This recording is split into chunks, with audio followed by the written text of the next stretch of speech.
Hey everyone, it's Elliot. Hi, how are you?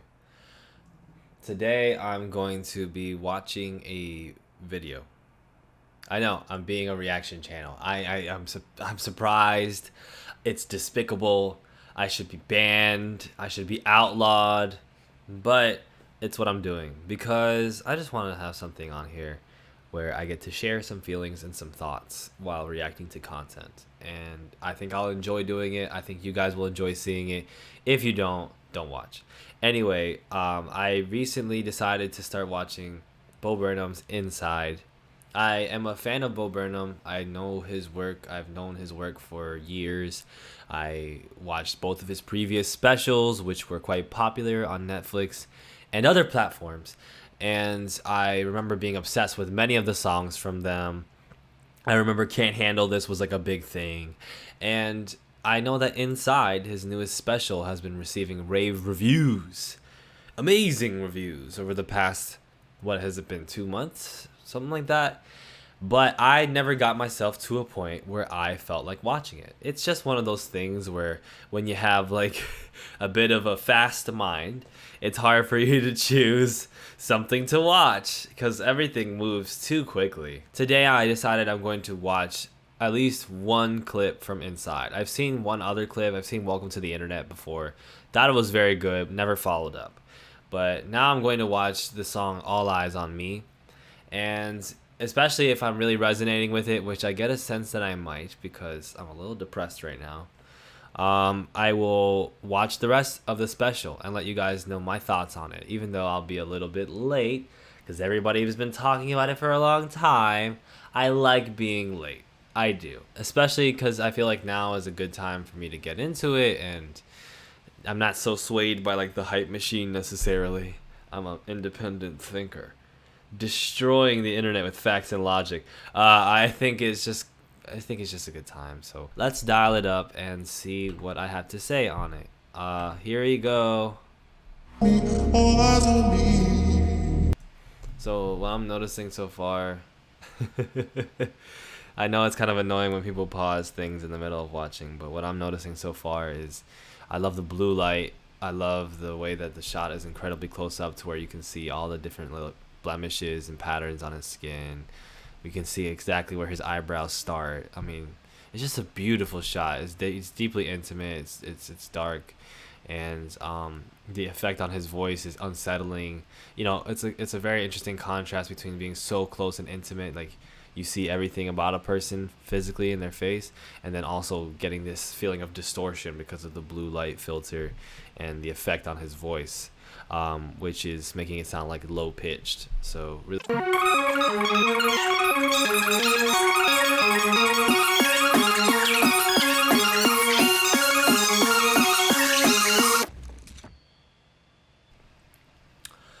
Uh, that was upsetting. Um, there's a few things I would like to point out.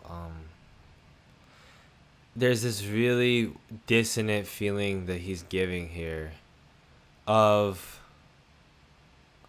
it's like he's trying to simulate or replicate the sort of atmosphere or ideas of performing again, which is something that he was clearly wanting to do again.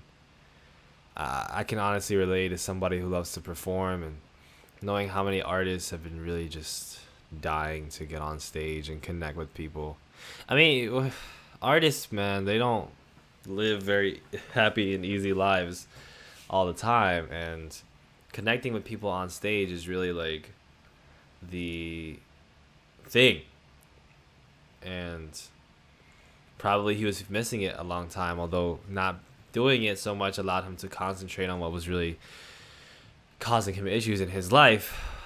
But he was ready to return, and then obviously everything shut down. And so seeing him there and replicating things with, like, for instance, like you have the spectrum in the back, this projector thing almost, which kind of looks like the projector you get at a live concert. You still have this kind of blue light, which kind of gives this ambiance of like the stage now, which is interesting. But then you can see that the room is clearly just like it's clearly like a bedroom, and there's no real effort to try to make it look like it's not a fucking random room in a random house. Like there's an air conditioner set just staring at you right here. It's just so dissonant. Bo Burnham is very interested in dissonance. He loves putting things together that are unsettling when paired together so as to make a shit show of both of them. Like both of them look completely out of normal, like, oh, this is like kind of like a performance, but it's also not a performance clearly.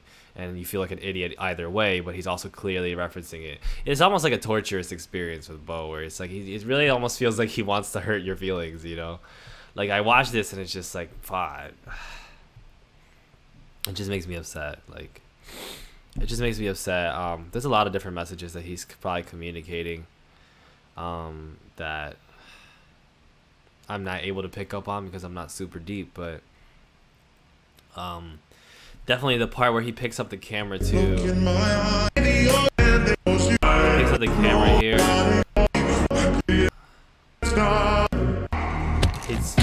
He yells at the camera in this way. Get up. I'm talking to you. Get the fuck up. And it's just like almost like he's replicating that performance of being on stage, right? Like it's almost replicating that experience of like taking the camera, that kind of thing you see in live concert footage all the time, where it's like the performer gets the camera and they turn it to the crowd goes crazy, he turns it back to himself, it's like but he's doing it in this way where it's like this claustrophobic back and forth motion. Look at this. So you start getting dizzy. I started feeling like I wanted to throw up at this point. It's almost like he's really performing this sort of vibe of a person who is just kind of broken in a way psychologically, which obviously, like, I don't want to read into the health of performers just because of their art, but I would hope that he's doing okay. It's tough. I'll share a little bit on myself and how I personally feel before we go.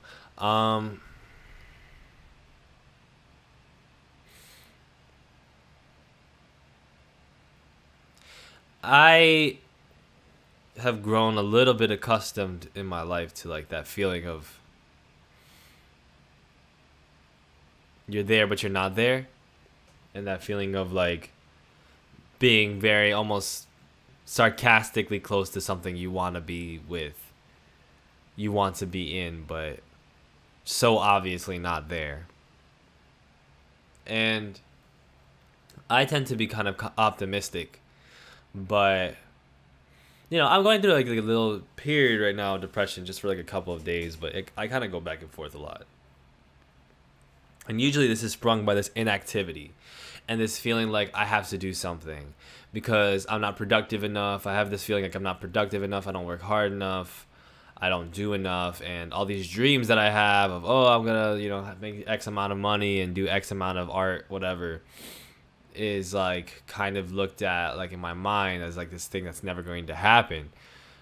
Even when I experience some successes or feel like I've taken a step forward, it's just kind of like, but you're never going to get there because you never work hard enough.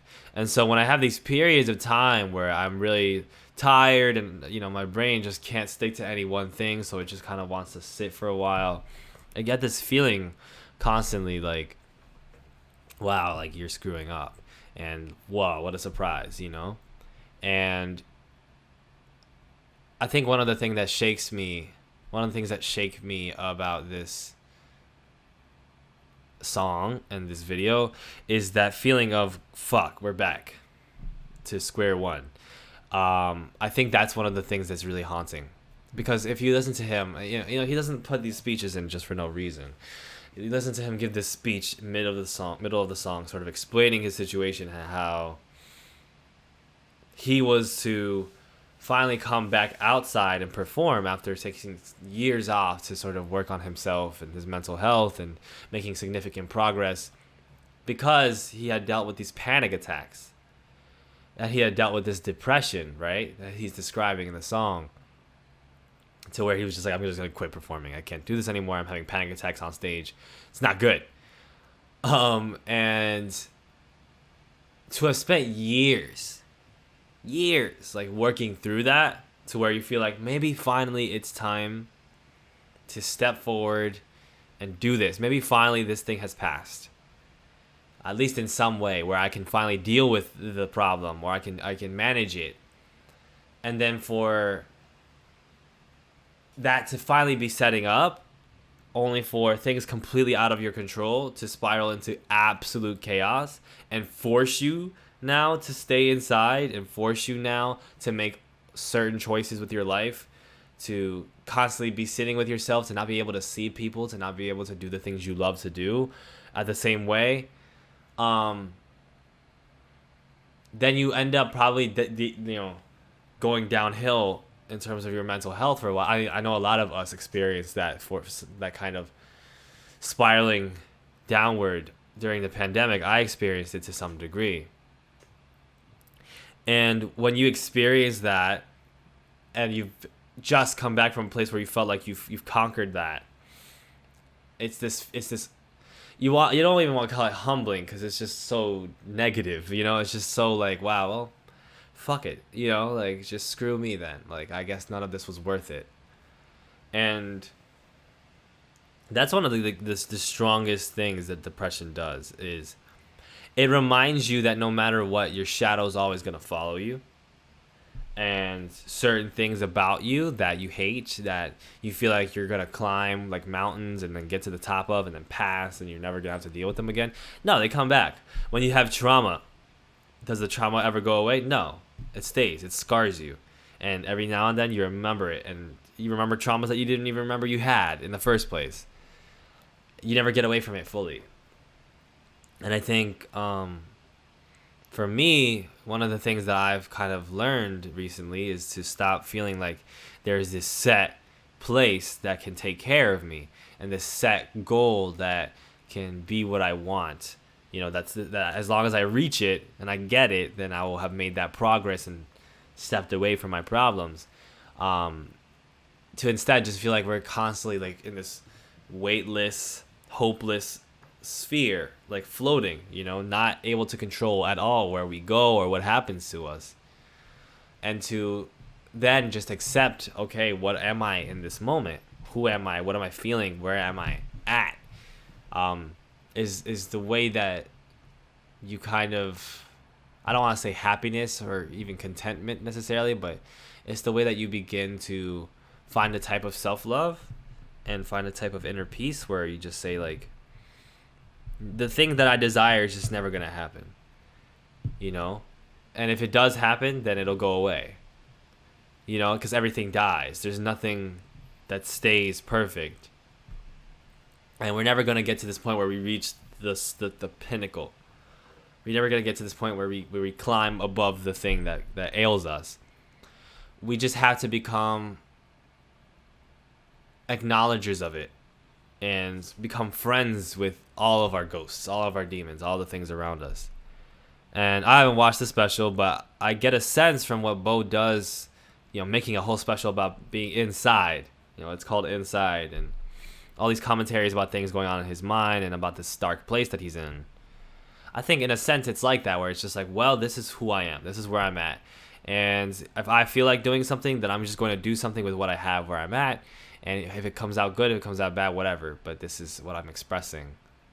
I think that's, I don't want to say it's a key to life. I don't want to say it's the way you should be. I don't want to say it's like happiness, because all those things are facetious, like man-made ideas. I just think that we have to stop holding on to ideas of better things and better days and promise, and start accepting weightlessness, accepting a lack of control, accepting that some days darkness is just here, and when darkness is here, we make friends with it and we work with it and we talk to it.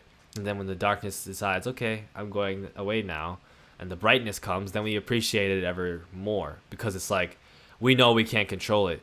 There's no reason for it to have to be here, that brightness. So when it's here, it just makes it more special. That's kind of my rant about how I feel about that. But I'm glad that I was able to talk about this. And that's one of the beautiful things about Bo's work, and he's getting better and better, I can tell, is that it just brings all these conversations and all this healing, to remind you, like, yeah, maybe I feel like I can't get anything done. Maybe I am regressing, but in reality, there's no regression and there's no progression. It's just I am. And there's nothing set about me. It's just at any given day, any given feeling can be there, including the feelings that have been etched in me from my past, which will reemerge like traumas. And so instead of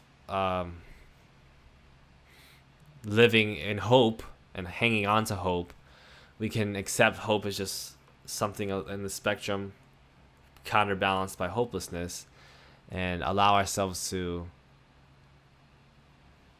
be, even if it means that the thing that we are isn't something that we like, because we like things based off of very facetious ideas. And in reality, there's nothing better than just seeing who you are for the first time.